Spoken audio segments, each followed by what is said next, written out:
and welcome back to Reflect Forward. I'm your host, Carrie Siggins. I'm so glad you're here today. This is an advice from a CEO episode, and we're going to talk about responsibility and accountability. Those two words are often used interchangeably. I have used them interchangeably, and they do have very similar meanings. But I read this really fantastic book. I'm going to show it right here. It's called The Power of Owning Up, a book on responsibility for leadership and coaches by Bob Durham and Samir Dua. And it opened my mind. My life coach who works at Stone Age with us gave me this book. She came in and she said, you have to read it. What it talks about responsibility, the things that you care about, it's a game changer. And she is so right. So I read it and I love it. And I have been doing so much thinking about responsibility because it really is the ownership mindset. And being an employee-owned company, we are helping our employees to think and act like owners. And what does it mean to be an owner? We have the own it mindset, which is our set of behaviors and values that help you be successful in an employee-owned company such as Stone Age. And so I really, really liked the thought-provoking aspect of this book because I hadn't ever really sat down and thought, what truly is responsibility? What truly is accountability? And why do they matter so much? And responsibility is everything. And I used to say accountability is everything, but it's not. Responsibility is everything. And I will share why I think that now. So first and foremost, you need to have both, right? Accountability and responsibility. But with responsibility, nobody can own that but you. There is nobody who can be responsible for you but you, unless you're a child. But I don't think very many kids listen to this podcast. So as an adult, you are responsible for you. But accountability is really about other people. It's about who you are accountable to. Now, you can be accountable to yourself too. So you can be accountable to somebody and not take responsibility. And so that's what I didn't really understand. And so I'm going to explain this to you because I think it's a really important aspect. So let's start with responsibility.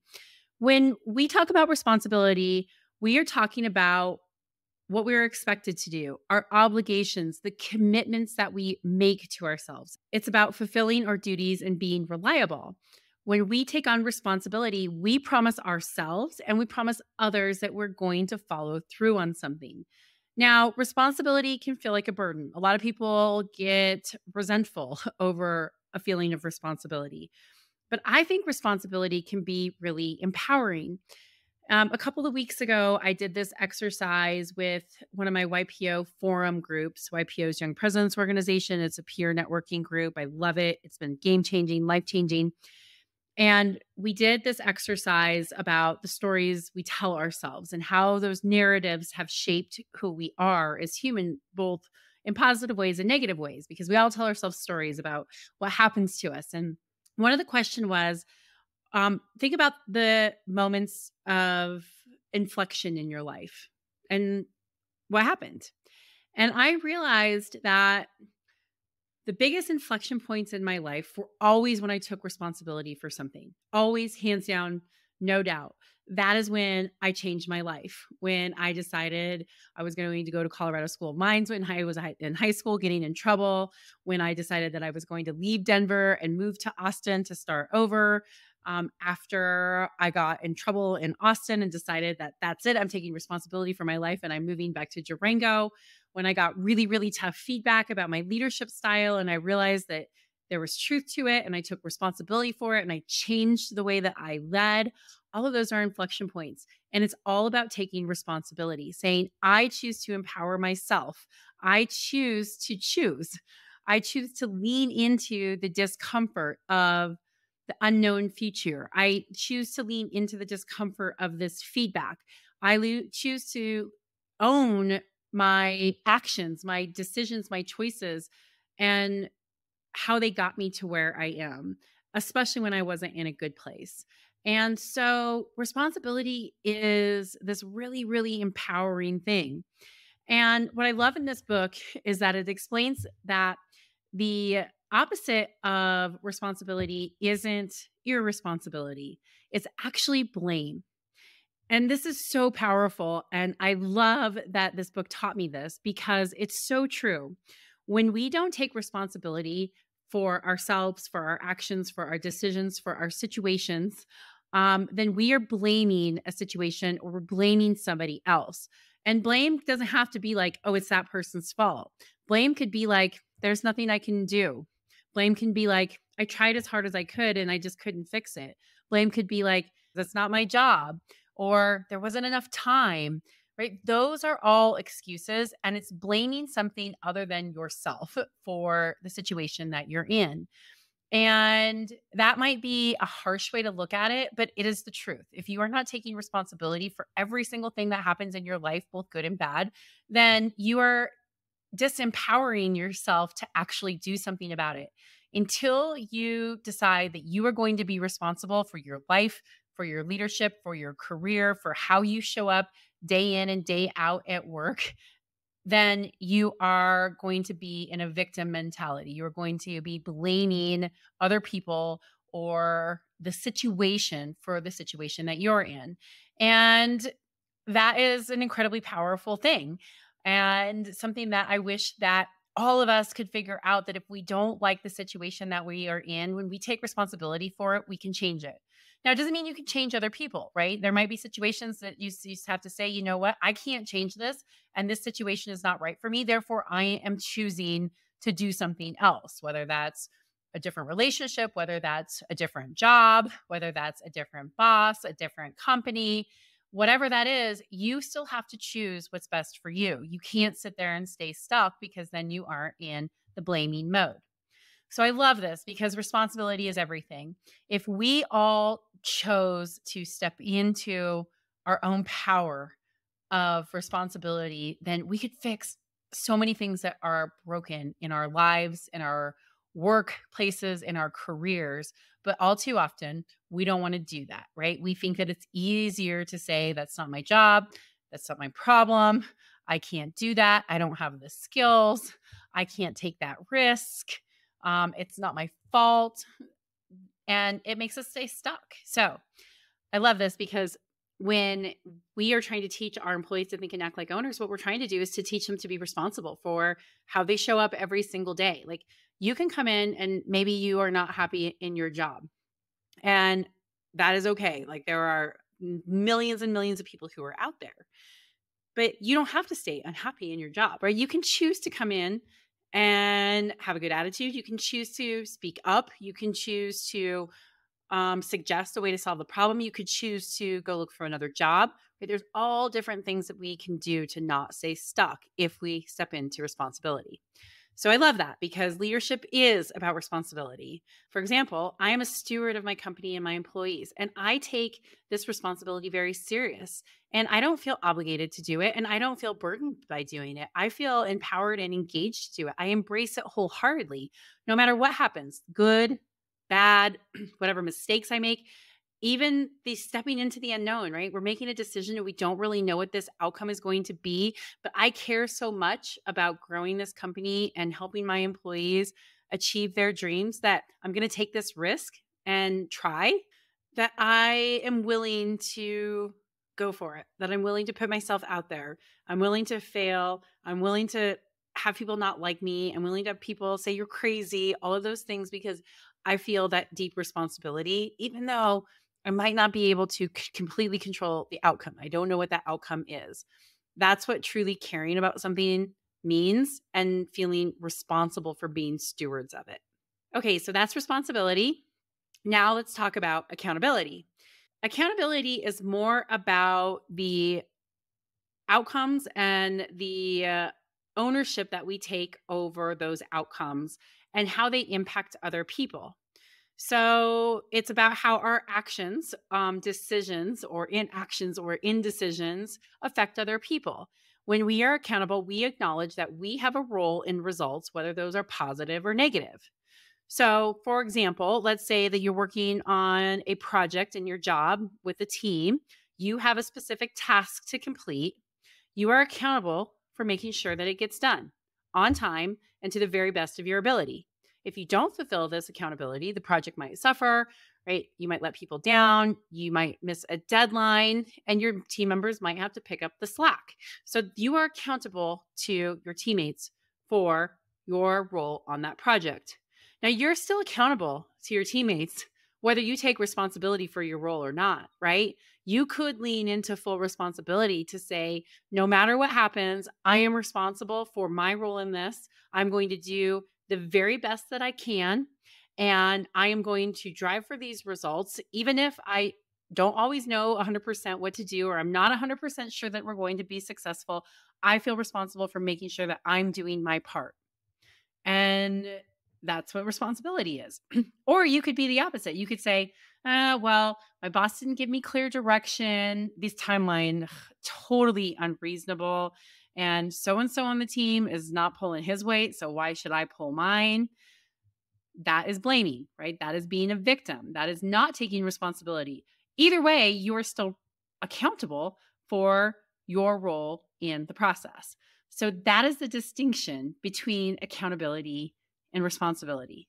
You and you alone are responsible for your choices, your commitments, your obligations, your attitude, the way you show up every day. Nobody else is responsible for that, only you.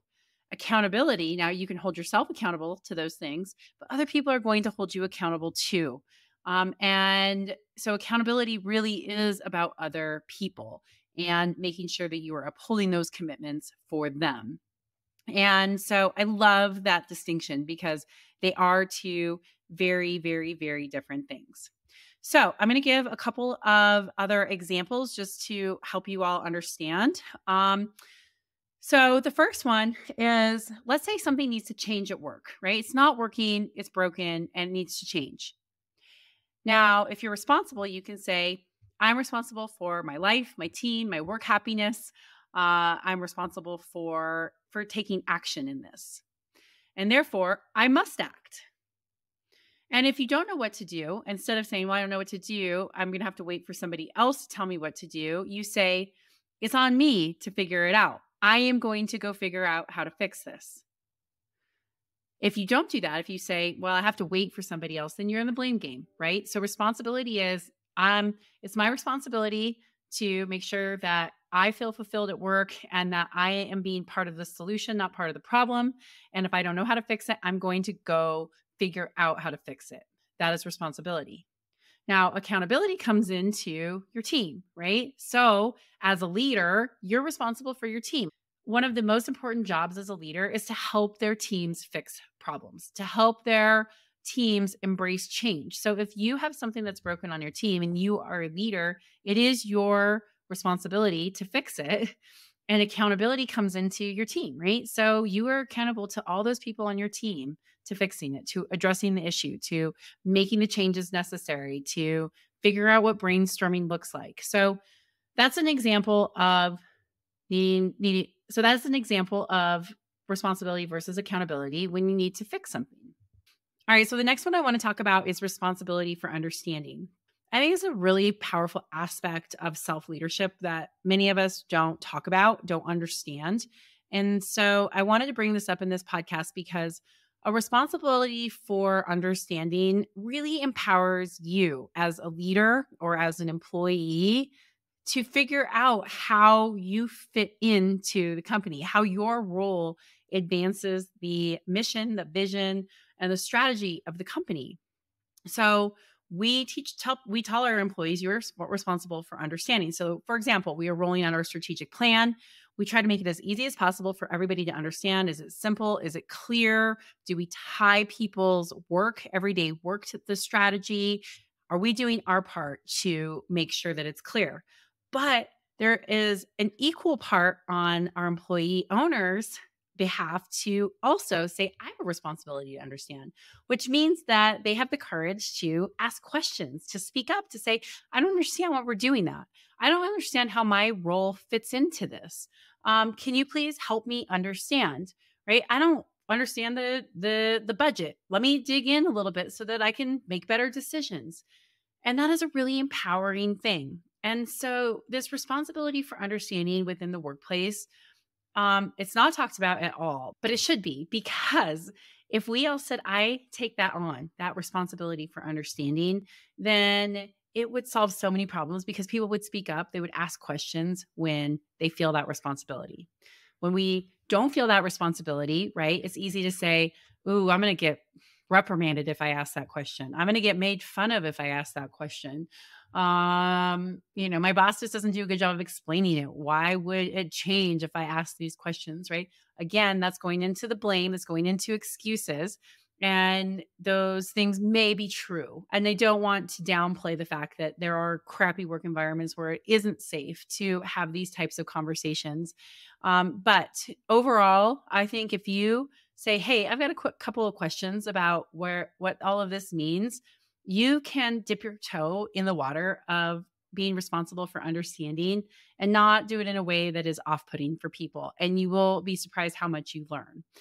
On the other hand, when you give all of your power away by saying, nope, they didn't do a good job of explaining it to me. I'm too embarrassed to ask. I'm going to get reprimanded for asking. You give away your power for understanding how you can better fit into your organization and perform in a way that makes you feel really good about yourself. So I love the responsibility for understanding. The accountability piece of responsibility for understanding comes into one, holding yourself accountable, right? If you want to be successful, I want to grow in this role, I want to do a good job, I am going to hold myself accountable for asking these questions. And it is really about being accountable to your team. And it's not so much as like the direct, you're in a project and you have a deadline, I'm accountable to my team, but we all are accountable to our teammates. We're accountable to our teammates every single day to show up and do our very best work, to be good teammates, to help each other, to support each other. That's what makes a company great. And so if you don't understand how you fit in to the company, how you fit into your team and the role, and you don't take that responsibility of understanding, it's really hard for you to be accountable to your teammates to doing the very best job that you can do. All right, so let's do one that's maybe not quite so abstract. Let's say you have to handle confidential information, right? So it needs to be handled with care. You can't talk about it. You have to keep it secure and only share it with authorized personnel, leadership, any of those things, right? And so being responsible for that means that you take that very seriously, that you don't have a breach of confidentiality, that you do keep things locked up and secure, that you are very careful in how you talk about sensitive subjects and situations. You're thoughtful in it. And if somebody asks you a question and you can't answer it, you say, you know what, that's just confidential information that I can't share. That is taking responsibility for it. Accountability comes into that you're accountable to protecting that for the company and the people who the confidential information is about. So you have to make sure that you are upholding that, not just for yourself, but for those of people. And if you do have a breach of confidentiality, where accountability comes in is that you take ownership of the situation. You report the incident to your boss. You find a way to rectify the situation. You do what you can to prevent similar incidences from happening in the future. Like that's accountability in that type of situation. So those are some examples, some ones that are super easy to understand, like the projects, and some that aren't quite so concrete, but are equally as important as the very clear, cut and dry tactical ones. So that's the difference between accountability and responsibility. One of the things that I really like about what this book says is that responsibility is really future thinking, right? You're thinking about, I'm responsible for all these things. How am I going to show up in my responsibility for all of these things? How am I going to choose?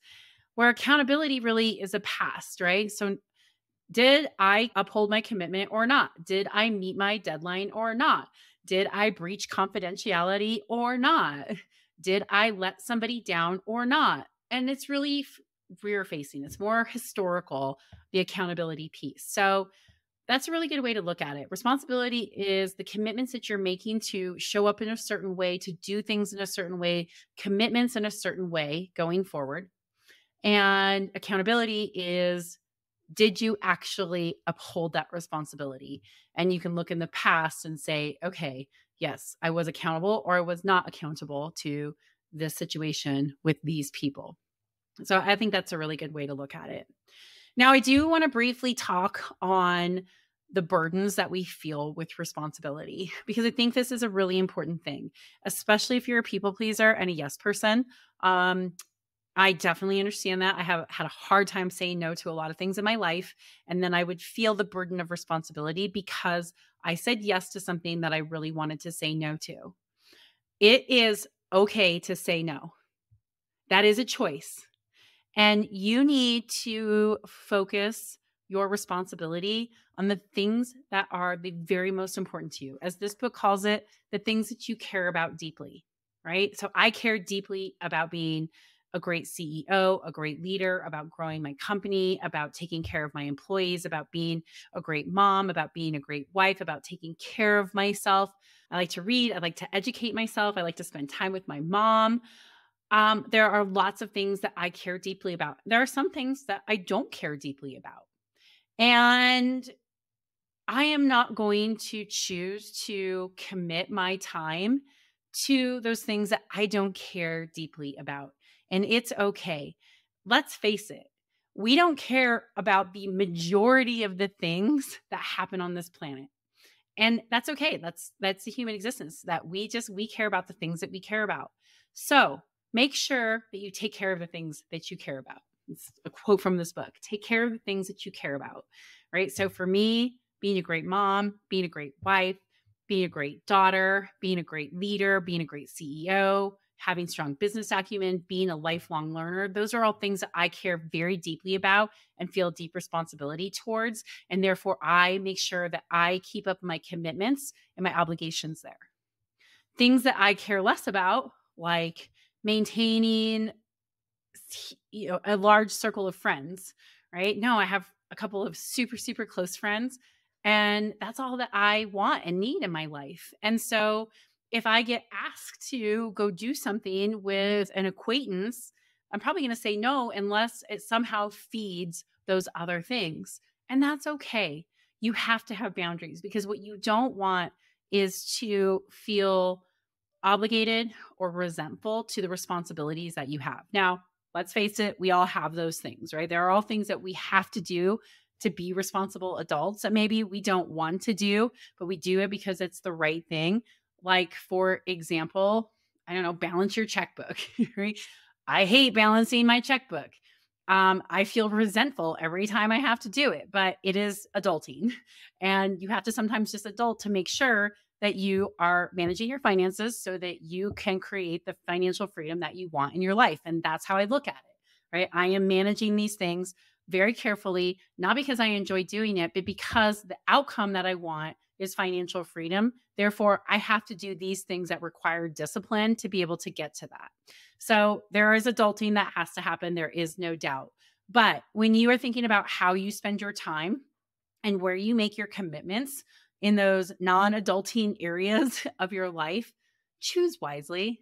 Choose things that are going to fill your cup.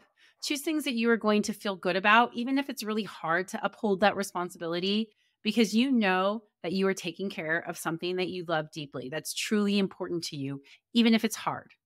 So those are my thoughts on being responsible for things that you don't necessarily want to be responsible for.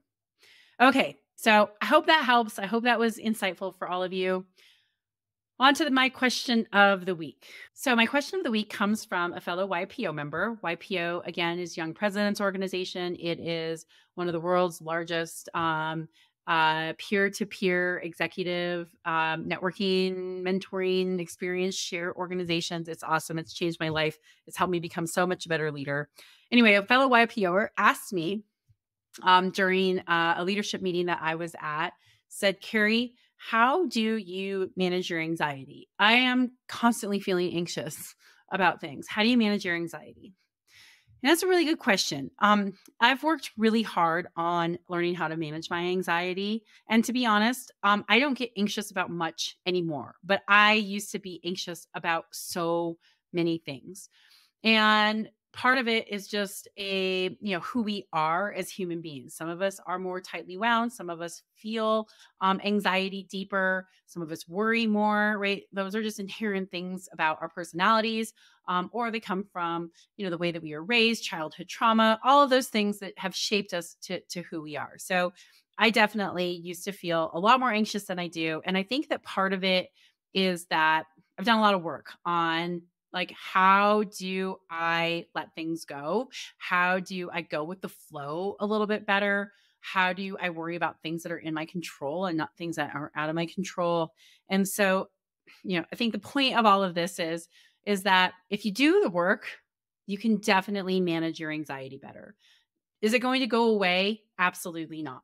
And I highly recommend working with a therapist or with a coach. Coaching absolutely helped me manage my anxiety more.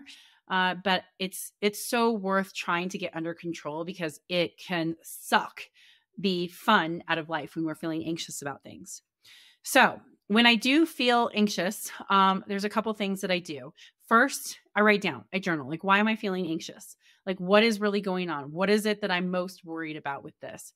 And to be honest, it typically comes down to failing at something, making somebody upset, right? I have a likability factor. When people are mad at me or they, say bad things about me, like it makes me anxious.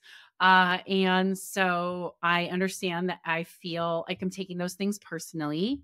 When I feel like I've let somebody down, or when I have to have like a really tough conversation, I'm going to play that over and over and over in my head because I so want to get it right. And so those are typically the things that I feel anxious about. And when I ask myself, why am I feeling anxious about this? Right? It always comes back to either usually how am going to feel about something, right? How I feel about failure, how I don't feel worthy if somebody doesn't like me, or how I feel like I'm a bad leader if I make somebody mad, how I'm a bad leader if I let somebody down, how I'm a bad leader if I don't handle a tough conversation right, right? The heart of anxiety comes down to how we feel about ourselves.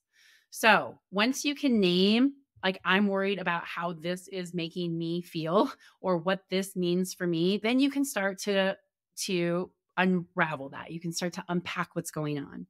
So after I've named what I'm feeling, then I say, okay, what's the best thing that can happen in this situation? And what's the worst thing that can happen in this situation? And what actions do I take to make the best thing happen?